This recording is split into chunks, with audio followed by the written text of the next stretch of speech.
మీ ఇష్ట మార్గమును త్రొక్కుట వలన మీరు సర్వేశ్వరుడు ముట్టిపోతారు. యెషయా గ్రంథము 58వ అధ్యాయము 9వ వచనం నుంచి 14వ వచనం.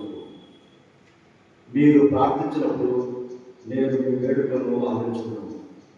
మీరు మొరపెట్టినప్పుడు నేను మీకు ప్రత్యుత్తరము చేయను.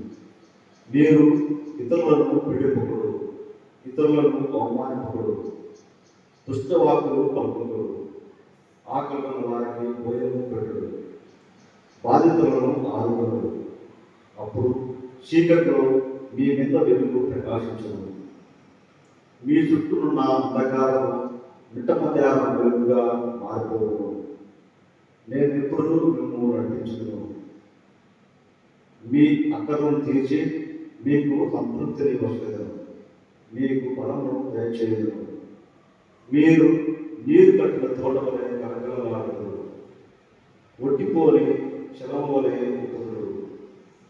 మీ జనులు బహుకాలం నుండి శిథిరముగా గృహములను పునరుద్ధరించుదురు. మీరు పూర్వపు పునాదులో ఇంద్రియులు కట్టుదురు, ప్రకారములను మళ్ళా కట్టవారుగా పేరు తెచ్చుకున్నారు. మీరు విశ్రాంతి దినమున పవిత్రం చేయడు, నా పవిత్ర దినమున మీ వ్యాపారములను మానడు.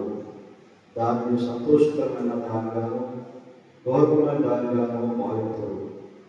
ఆ దినమున ప్రయాణము తండ్రి ముచ్చట్లు చెప్పుకున్నట్టు మానకూడదు.